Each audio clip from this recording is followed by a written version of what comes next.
최근 광주 5.18 묘역을 찾아서 한 분 한 분 헌화한 국민의힘 국회의원이 있습니다. 자, 윤석열 탄핵을 공개적으로 찬성해 온 국민의힘 의원이기도 한데요. 오늘은 김상욱 의원과 이야기 나눠보겠습니다. 안녕하십니까? 반갑습니다. 김상욱입니다. 반갑습니다. 네. 자, 울산이죠, 울산. 네, 울산. 울산 남구죠? 울산 남구 갑을 지역구로 예, 갑을 두고 지역구죠. 있습니다. 맞습니다. 자, 지금 24일 날 광주 가셔서 네. 5.18 묘역에 네. 직접 1,500송인가요? 헌화하는 모습도 있었던데 네. 그렇게 결심하신 이유가 뭡니까, 의원님? 자꾸 말하려니까 되게 네. 부끄럽는데요. 예, 예. 그 우리 국민들께서 다들 알고 계십니다. 네. 1980년 5월에 광주 항쟁이 어떤 의미였는지요. 사실 광주 항쟁이 일어나게 된 것이 전두환의 불법 비상계엄, 네. 이 이후 이어진 독재 시도, 거기에 전 국민적 저항을 했고 광주를 어떻게 보면 전두환이 본보기로 네. 계엄군을 보내서 진압을 명했습니다.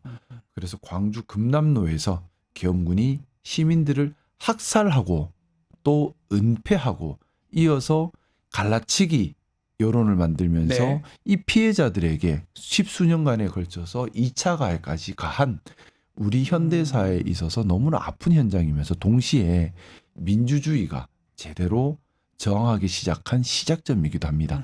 이 저항을 시작으로 해서 이 이후에 87년 우리 6월 항쟁이 있었지요. 예. 그걸 바탕으로 87년 헌법이 만들어지고 그렇죠. 그게 지금의 대한민국이 된 겁니다. 그래서 저는 80년 5월의 광주 항쟁이 대한민국 민주주의의 씨앗을 뿌린 피로써 씨앗을 뿌린 그런 곳이라고 저는 생각하고 있습니다. 어떻게 보면 민주주의의 성지와 같은 곳입니다. 그런데 그곳에서 2월 15일 계엄 찬성 시위를 했습니다. 맞습니다. 예. 금남로 그 학살 현장에서요. 예. 그리고 거기서 계엄군이 십자군이다는 표현이 나오고 또 현장에 있었던 5.18 유족들에게 일부 시위 참석자들이 조롱과 멸시와 조리돌림을 했다는 얘기도 전해 들었습니다. 네. 그 이야기를 듣고서 저는 너무나 참담한 심정이었습니다. 우리 보수주의에서 중요하게 생각하는 수호 가치가 있습니다. 수호 가치요. 수호 가치라고 하는 것은 예. 단순히 좋아한다는 것이 아니라 절대적으로 희생을 치르더라도 지켜가야만 하는 가치입니다. 그것이 자유민주주의, 그렇죠. 그리고 헌정질서, 법치주의 이런 것들입니다. 민주주의를 지켜가는 것, 우리 보수주의자라면 목숨을 걸고서라도 앞장서야 하는 부분인데 민주주의 성지에서 민주주의를 모욕하고 멸시하고 훼손을 정당화하는 시위가 있었고 그것이 단순 시위가 아니라 금남로라는 학살 현장에서 있었기 때문에 또 5.18 유족 앞에서 멸시와 조롱을 하면서 했기 때문에 반인륜적이고 잔인한 짓을 한 겁니다. 네. 저는 너무나 큰 부끄러움과 송구함과 책임감을 느꼈고요. 하루라도 빨리 광주 시민들을 찾아뵙고 사과드리고 싶었습니다. 그것 때문에 가신 거 근데 문제는 당내에서 네. 이 좀 불편한 시선이 있었을 것 같긴 해요. 저는 사실 그 부분이 예. 너무 안타깝습니다. 그래서 저 혼자 가는 게 무슨 큰 의미가 있겠습니까? 이왕이면 좀 많이 같이 가고 싶었습니다. 네. 주변에 의견도 많이 여쭤보고 했는데 같이 가실 분을 구하기가 어려웠고요. 그래서 일단 혼자라도 가야겠다라고 결정하고 혼자 가는 준비를 했고 그리고 광주 가기로 결정을 다 하고 5.18 유족 제가 간다니까 5.18 유족들이 전화가 많이 오셨어요. 오셔서 저한테 우는 분도 계시고 말씀도 있을 것 같아요. 그분들이 받은 상처가 컸던 겁니다. 그러니까요. 표현을 안 하셨다 뿐이지. 예. 그러면서 국민의힘 보수당에서 이렇게 온다고 하니 너무 고맙고 미안하다는 말씀하셔서 제가 같이 저도 또 그런 말씀드리니 눈물 또 나더라고요. 그러면서 제가 정말 사과드리고 보수가 그게 아닙니다. 민주주의를 지키는 것이 진짜 보수입니다. 맞습니다. 예. 제가 잘하겠습니다 하고 사과드리고 했는데요.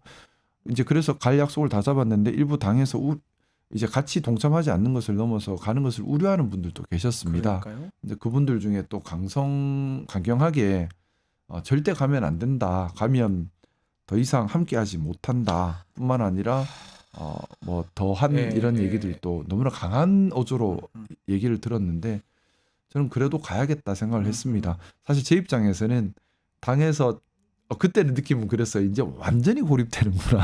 혹시 같이 가려는 분 아니면 설득하려고 했던 의원님들은 없었을까요? 우리 의원님께서. 같이 가고 싶었어요. 근데 근데 이 넌지시 얘기하면 같은 생각을 갖고 계신 의원들 분명히 있을 거거든요. 아무래도 민감한 시기다 보니까 시기상. 다들 뭐 시기상 마음 내기 어려우셨지 않나 생각을 하고 저는 근데 하루가 급하다고 생각을 했고요. 상처라는 건 길어지면 곰습니다. 맞습니다. 네. 맞습니다. 하루도 빨리 가야 되는 거죠. 예. 근데 제 입장에서는 광주에 가는 게 이렇게 힘든 일인가 하는 좀 안타까운 감정이 들었는데 네.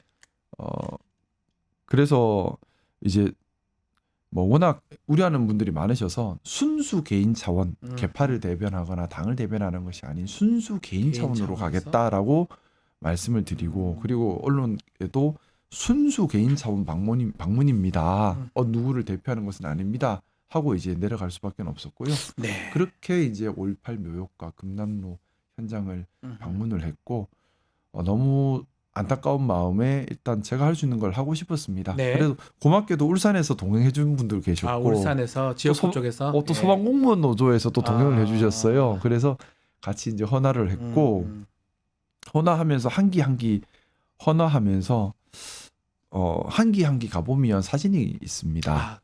예, 묘비마다 묘역에 묘비마다 사진이 있는데 여중생 사진도 있고요. 네, 맞습니다. 남고생 사진도 있고요. 예. 임산부 사진도 있고요.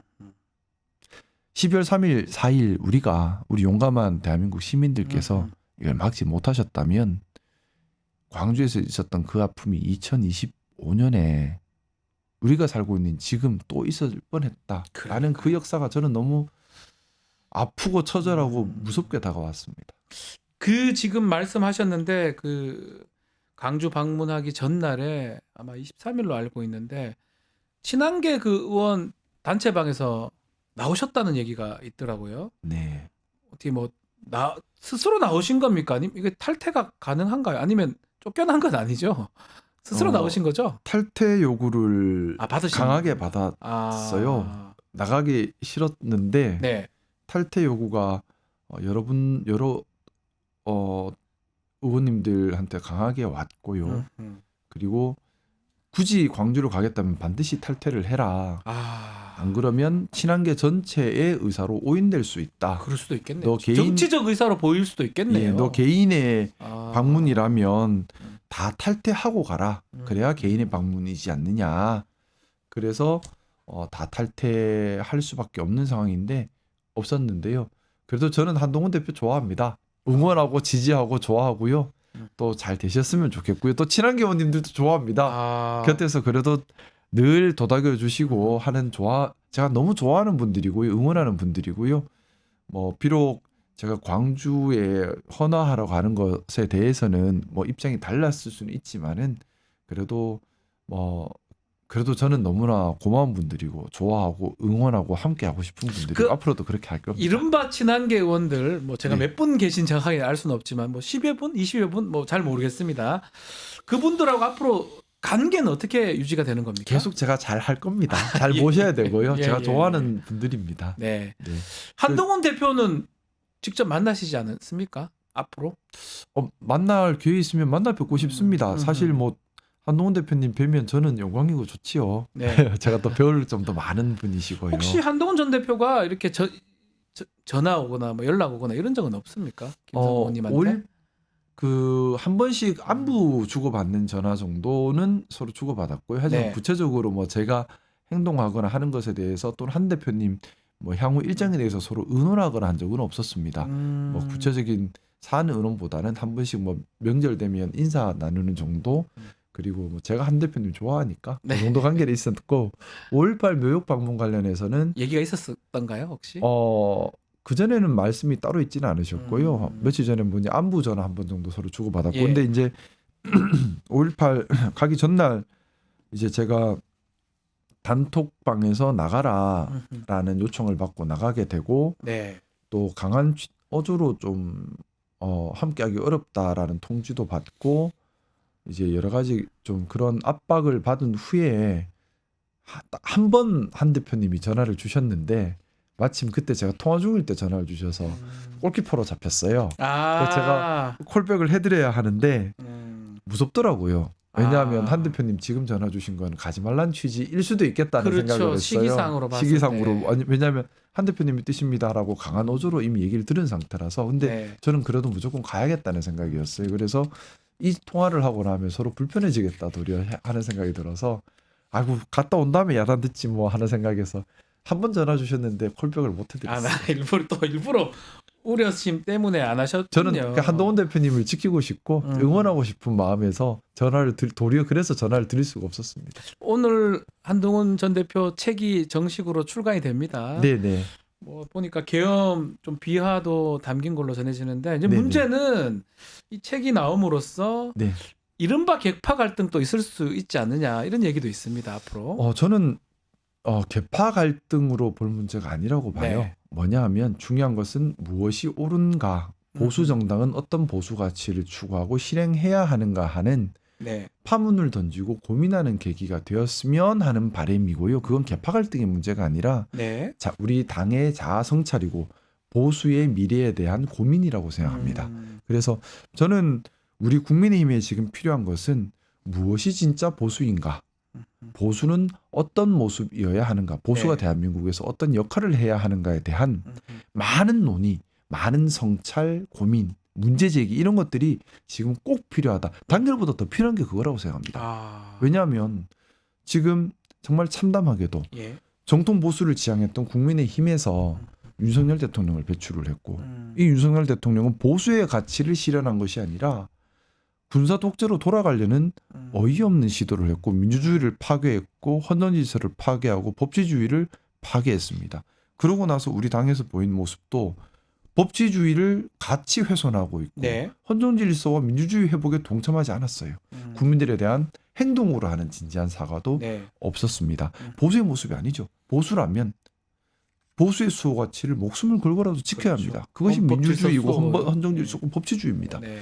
그래서 우리 국민의힘이 정통 보수당인가 하는 점에 국민들도 의문을 가지게 됐고요. 그러다 보니 민주당 이재명 대표가 자기가 중도 보수란 말까지 하고 있지 않습니까? 그러니까요. 이거 부끄러운 얘기예요. 예. 그래서 우리가 지금 단순히 단결을 얘기할 것이 아니라 우리가 지금 무엇을 위해 정치를 하는가, 또 지금 어디에 와 있는가, 앞으로 네. 어떻게 해야 하는가 고민이 반드시 필요한 시점이고요. 그 시점이다, 이게 지금. 없으면 보수는 앞으로 너무 힘들어집니다. 아. 저는 한동훈 대표님 책 아직 읽지는 못했지만 뭐 그런 파문을 던질 수 있다면 충분히 의미가 있다고 생각하고요. 단순히 한동훈 대표 개인의 대선 출마 목적 책이 아니라 우리 보수의 파문을 던지는 책이기를 바라고 있습니다.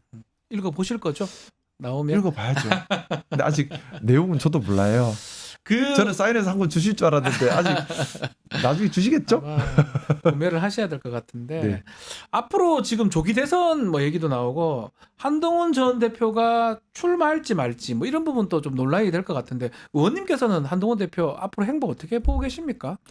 뭐 잘 몰라요 사실. 그러니까요. 잘 모르는데 예. 근데 그 생각은 기본적으로 가지고 있습니다. 뭐냐하면 우리 당이 불법 비상계엄과 국민들께 총을 겨눈 그런 대통령을 배출한 당입니다. 기본 역사의 흐름으로 봤을 때는 사실 우리가 이럼에도 불구하고 정권 재창출을 하겠다고 말하는 게 국민들께 많이 송구해요. 솔직히는요. 자, 그러면 우리 당 입장에서는 그럼에도 불구하고 우리 후보에게 다시 한번 기회를 주십시오라고 얘기를 하려면 네. 형식은 비록 국민의힘이라 할지라도 실질은 정권 교체의 실질을 갖출 정도의 인물이어야 한다고 그렇죠. 생각합니다. 예. 그 징표가 비상계엄 해제에 적극적으로 나서고 탄핵 찬성에 적극적으로 나서고 기존의 극우와는 결별하고 경계하면서 보수의 가치를 실현하면서 국민들을 지키겠습니다라는 지향점이 분명한 사람이어야 한다고 저는 네. 생각합니다. 아하. 근데 우리 당에 지금 그런 지향점을 가지고 대선 후보로 나서신 분이 많지가 않아요. 뭐 기껏해야 제가 보기에는 한동훈 대표님 또 유승민 전 대표님 정도 수준인 것 같습니다. 네. 그래서 저희 당에서 후보가 된다면 그 두 분이셨으면 하는 바람이 있고요. 아하. 만약 그 두 분이 후보가 안 된다면 우리 당이 정말 보수당이라 할 수 있을까요? 그 다음부터는요. 그러네요. 좀, 자, 네. 어제 있었던 윤석열 탄핵 심판 이야기를 좀 해보면 네. 최후 변론을 아마 보셨을 것 같은데 어떤 좀 너무 참담하게 봤어요. 느낌이 들었습니까? 예. 바람이 있었습니다. 어떤 바람이 있었습니까? 지도자로서의 네. 품격을 지켜주시기를 또 본인으로 인해서 국가적으로 큰 피해 또 심각한 사회 갈등 그리고 국민들께서는 경제적으로도 지금 어려움을 겪고 있습니다. 또 정말 국가 대외적인 신인도도 바닥을 치고 있어요. 최소한의 책임감을 가지고 제가 바랬던 부분은 국민께 사과를 하시고 네. 헌법재판소 결정에 따르겠다는 말씀하시고 사회 갈등을 수습해 주시는 말씀을 하기를 바랬습니다. 하지만 예상한 대로 그런 말씀은 없으셨고 없었어요. 도리어 사회 갈등을 조장하고 그렇잖아요. 국회가 행정부를 통제하는 게 국회죠. 행정부에서 예산을 짰는데 잘못됐다 아니면은 뭐 감액시키는 게 국회 권한이거든요. 근데 감액했다고 국회를 없애겠다는 거는 무슨 발상이신지 또 본인이 헌법을 개정하시겠대요.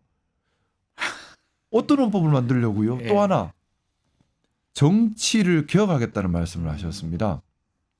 정치 개혁은 누가 하는 걸까요? 국민이 하시는 겁니다. 그렇죠. 왜 대통령은 행정부에서 월급 받는 일개 공무원에 불과합니다. 그렇죠.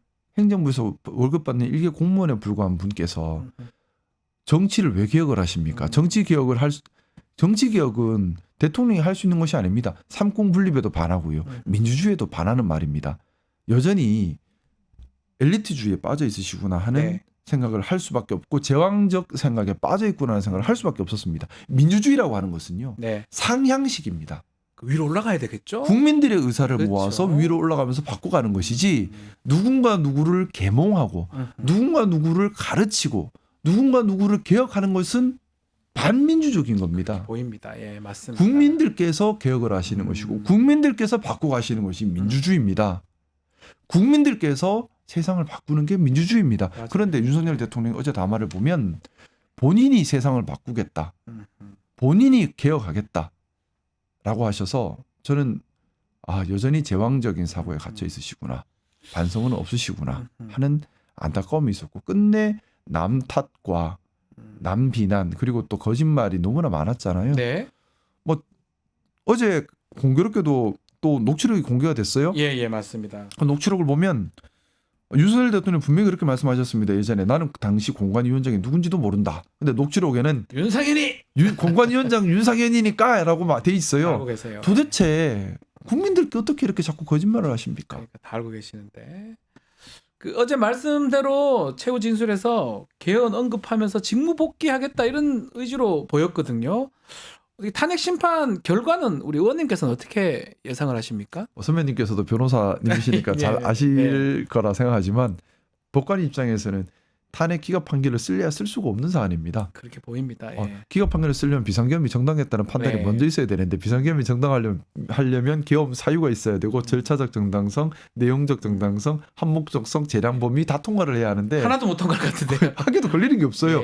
그럼에도 불구하고 기각 판결문을 쓰신다. 그분은 그런 헌법재판관을 우리 법조인들은 상상할 수 없을 것 같고요. 그러니까요. 역사의 죄인이 되는 거죠. 그래서 그런 일은 없을 거라 믿고요. 아마 저는 무난히 파면 결정이 되지 않을까 싶고 되어야만 하고요. 만약에 파면 결정 안 되면 저는 아마 이 세상 사람이 아니겠죠. 그런 말씀. 그때 비상계엄대로 다시 돌아가면 그 저번에 권영세 위원장인가요? 다른 얘기를 하셨던 것 같은데 만약에 그런 일이 다시 발생한다면 국회 들어가서 본회의장에 들어갑니까? 다시 그렇게 합니까? 그래서 계엄 해제 딱 표결하십니까? 제가 태어나서 제일 잘한 일이고요. 오늘 정치를 그만두더라도 보람이 있을 일이 계엄 해제에 목숨 걸고 나섰던 일, 또 탄핵에 나섰던 일이라고 저는 감히 자부합니다. 또 하나 국회의원이라면 당연히 당론이 아니라 본인의 양심과 즉각적인 반응으로 국회로 뛰어가는 게 최소한의 자질이라고 저는 생각합니다.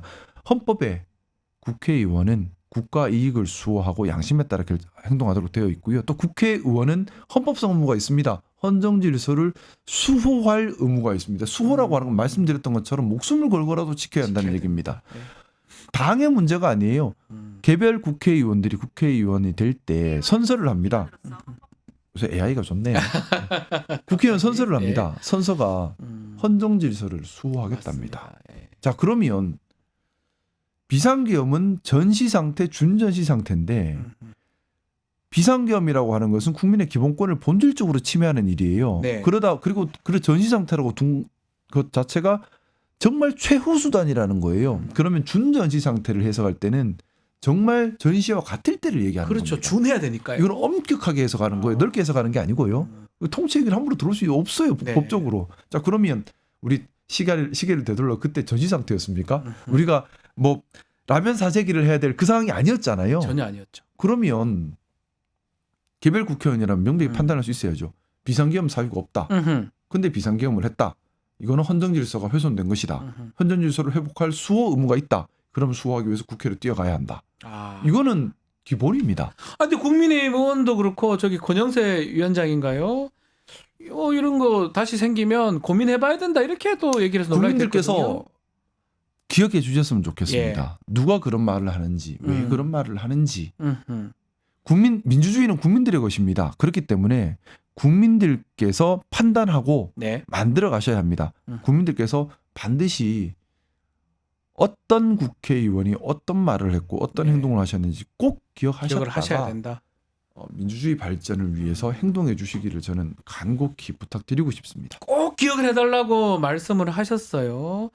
자, 근데 이제 국민의힘을 좀 기준으로 보면 뭐 대다수 의원들이 그런 건 아니지만 공수처도 그렇고 헌재를 좀 압박하는 모양새거든요. 그래서 이제 비상계엄 이후에 국민의힘이 우리 의원님도 계속 얘기를 하지만 극우화된 거 아니냐라는 평가도 있거든요. 저는 극우화의 문제보다는 네, 아니 그냥 잘못됐어요. 잘못됐다. 잘못됐어요. 네, 저는 잘못됐다. 문영배 헌법재판관님 보면서 동명상련의 아픔을 느꼈습니다. 왜 우리 정치가 되게 비겁해요. 예, 메시지를 공격하는 게 아니라 메신저를 공격합니다. 메신저 문영배 헌법재판관한테도 그냥 메신저 공격이잖아요. 본인만 공격합니다. 저도 당하고 있어서. 귓속말로 제가 그걸 봤거든요. 그거는 뭐 일도 아니에요. 지금 뭐 예. 제가 지역에서 겪고 있는 일들이라는 건 정말 참담한 수준인데 예. 주로 메신저 공격이에요. 네. 인격 모독, 사회적 평가 절하, 헛소문 퍼뜨리기, 과대 포장, 혹세무민, 허위. 자, 근데 보수주의자는 헌정질서와 법치주의와 민주주의를 수호하는 것이 보수주의자입니다. 네. 수호는 절대적 가치라고 했습니다. 물론 헌법재판관이 잘못됐을 때는 문제 제기하고 벌해야겠지요. 하지만 보수주의자라면 그 판단을 함부로 해서는 안 되고요. 그러니까요. 중대한 하자, 명백한 하자가 있을 때만 그 문제 제기를 할 수 있는 겁니다. 아니 너무 맞는 말씀이고 이 얘기를 지금 반복해서 하잖아요. 보수라면 당연한 거고 저도 그렇게 따지면 저도 보수주의하거든요. 사실은 네. 당연히 너무 필요하다고 그거는 제가 믿는. 근데 국민의힘 의원님들 중에 저는 김상우 의원 말고는 그런 얘기 하시는 분을 본 적이 없어서 조금 마음이 좀 저도 혼란스러워요. 근데 없습니까? 아니면 아직 말을 못 하시는 겁니까? 말 못하시는 법조인 건지 되게 많잖아요, 없는 건지 국민의힘에. 제가 어떻게 알까지 알 수가 국민의힘에 없고요. 법조인들이 되게 많고 근데 그것을 네. 저는 분명하게 말씀드리고 싶습니다. 보수주의자는 보수주의자다워야 되고요. 보수주의자답다는 것은 보수의 가치를 지키는 겁니다. 맞습니다. 예. 보수의 가치는 안정된 사회입니다. 믿을 수 있는 사회입니다. 그것을 위해 필요한 것이 공정하고 합리적이고 개방적이고 포용적이고 자유로운 사회고요. 이것을 위한 수호 가치가 민주주의고 헌정질서고 법치주의. 이건 수호 가치입니다. 수호. 예. 수호 가치는 절대적으로 지켜야 한다는 얘기고요. 자, 그러면 법관을 공격하는 것은 법치주의를 공격하는 건데 맞아요. 그러면 법관을 공격하려면 중대하고 명백한 잘못이 있을 때만 흔들 수 있는 겁니다. 그것이 아니라 그것도 공격이 아니고 비판을 할 수 있어도 직접 사법부에 들어가서 그걸 물리적으로 흔들어 안 버리거나 되지 않습니까? 또는 뭐 이렇게 거짓으로 공격을 네. 하거나 풍문으로 하거나 압박을 그러니까. 하거나 다 반법치예요. 자, 보수주의자라면 절대 할 수 없는 행동입니다. 저는 네. 그래서 자꾸 제가 파문을 던져야 됩니다. 우리가 반성적 성찰을 해야 합니다. 말씀을 드리는 것이 나는 보수주의자입니다라고 얘기하려면 내가 보수의 가치를 알고 있는가? 이 보수의 가치를 기준으로 판단하고 있는가? 그걸로 실행하고 있는가? 되물어서 오케이가 나와야 보수주의자인 거예요. 그러니까요. 예. 저는 보수주의자라면서 법치주의를 흔들고 헌정질서와 민주주의를 훼손하는 사람은 보수주의를 참칭하고 있는 보수주의의 적이라고 생각합니다. 자, 국민의힘 의원 제가 질문이 그겁니다. 없습니까? 더 없습니까? 그리고 이제 곧 탄핵 결정이 난다면 기각이 아닌 만약 탄핵 인용으로 난다면 이제 정치 세력이 국민의힘 여권 정당인데 그냥 그대로 갈 수는 없는 거잖아요. 그냥 그대로 갈 것 같은데요. 그대로 간다고요? 더 세질 것 같은데. 저는 제가 우려하는 것이 건강한 보수가 정말 필요한데 예, 대한민국 건강한 보수가 필요하다는 건 국민들이 동의하실 겁니다. 맞습니다. 건강한 보수가 해야 될 시대적 역할도 있습니다. 포퓰리즘을 막아야 합니다. 극단주의를 막아야 합니다. 그렇죠. 이거는 건강한 보수만이 할 수 있는 일입니다. 대한민국의 건강한 보수는 사회의 안정과 사회 통합과 세대 통합과 또 포퓰리즘을 막고 극단주의를 막기 위해서 반드시 필요합니다. 네. 그런데 역할을 지금 못하고 있고 존재 자체가 희미해진 것이 문제인 거죠. 자, 저는 더 우려하는 것이 저는 감히 그 생각합니다. 정치하시는 분들께서 무엇이 보수인지를 모르지 않는다고 생각합니다. 또 무엇이 옳은지 모르지 않는다고 생각합니다. 알고 있다고요? 대통령 탄핵되어야 한다는 것도 모르지 않는다고 생각합니다. 알고 있을 것이다. 다 알고 있을 겁니다. 예. 그걸 모를 수가 있을까요? 다 알고 있습니다. 그럼에도 불구하고 네. 본인이 옳다고 생각하는 것과 다른 얘기를 하고 다른 행동을 하고 혹세무민하는 이유는요. 이익 때문입니다. 이익 때문에 본인들의 이익 때문에. 네. 예. 정당의 이익이라고 하지만 본질적으로는 개인의 이익이라고 저는 보고 있습니다. 정당의 이익에도 안 맞아요. 자, 네. 결국 이래 가서 대선 못 치르잖아요. 엉망이잖아요. 이래서 결국 이렇게 가서 우리 당이 추구하는 당헌 당규에 규정된 가치와 정반대 행동을 하고 있어요. 이게 정당을 위한 건 아니죠. 국민의 신뢰를 잃고 있습니다. 정당을 위한 게 아니에요. 정당을 위한다고 하지만 제가 볼 때는 해당 행위를 하고 있는 겁니다. 그런데 그러면 본인이 무엇이 옳고 그른지를 알고 있고 이것이 당에도 해롭다는 거 알면서도 왜 이렇게 하는가? 개인의 이익이죠. 어떤 이익, 정치적 이익이나 본인 기득권, 저는 그렇게밖에 의심이 되지 않아요. 문제는 뭐 의원님 지금 말씀하고 국민의힘 일반적인 주장하고 다르기 때문에 이 질문 조금 그렇긴 한데 당적 부분은 어떻게 되는 겁니까 앞으로? 저는 국민의힘에서 국민의힘을 바르게 하는데 그게 최선을 다할 겁니다. 목적이신가? 제가 저는 결례를 했네요. 국민의힘을 바르게 하려고 애를 쓰고 있는 겁니다. 네, 국민의힘이 병들었다고 제가 그러면서는 안 되죠. 병들었으면 고쳐야죠. 네. 근데 힘드네요. 근데 한 명씩 좀 사람들이 좀 더 있어야 되는데 혼자 계시다는 느낌이 조금 들어서 아니 있는 것 같은데 말씀들을 안 하시니까 힘들어요. 외롭고 힘들어서 네. 더 많이 웃습니다. 네, 외롭고 힘들수록 더 많이 웃어야 된다고 생각합니다. 제가 웃으면서 좋은 기운을 나눠드리고 네. 좋은 기운을 퍼뜨리고 싶습니다. 좋습니다. 미소가 아름다운 우리 김상우 의원님. 자, 앞으로 계획 혹은 또 하고 싶은 말씀 좀 주시면서 마무리하도록 하겠습니다. 보수주의자다운 네. 참보수 정치인이 되고 싶습니다. 네. 국민을 위한 정치를 하고 싶고요. 제가 스스로에게 또 주변 정치 동료들에게 자주 하는 말입니다. 정치를 왜 하는가? 돈을 벌려면 사업을 해야 되고요. 명예를 얻으려면 적십자 회장하면 되고요. 예. 칭찬받으려면 봉사활동하면 됩니다. 맞아요. 정치하는 순간에 돈도 못 벌고요. 네. 명예도 없고요. 네. 불명예도 감수해야 되고 욕도 감수해야 되고 칭찬보다 욕이 훨씬 많습니다. 그럼에도 불구하고 정치라는 길에 나선 이유는 국민께 봉사하기 위함입니다. 네. 무엇이 옳고 그름을 따져서 옳은 길을 추구하기 위함이라고 저는 생각합니다. 이해관계가 아니라 시비를 중심으로 옳고 그름을 중심으로 옳음을 추구하고 또 다름에서 배움을 얻는 무턱대고 싸우는 게 아니라 다름에서 배움을 얻고 품위를 지켜가는 품격이 있는 그러면서 보수의 가치를 추구하고 실행해가는 참 보수 건강한 보수를 만드는데 제가 미력이나마 함께 하고 싶고요. 계란으로 바위치기란 건 압니다. 근데 예전에 무라카미 하루키 소설 보니까 그런 게 있더라고요. 높은 바보의 벽에 네. 알이 깨지는 것 알면서 도전하면 나는 그 알표를 들겠다는 문구가 생각나는데 예. 저는 그러고 싶습니다. 그 알이 돼도 행복할 것 같아요. 예, 알겠습니다. 자, 우리 미소가 아름다운 우리 김상욱 국민의힘 의원과 말씀 나눴습니다. 오늘 말씀 잘 들었습니다. 감사합니다. 감사합니다.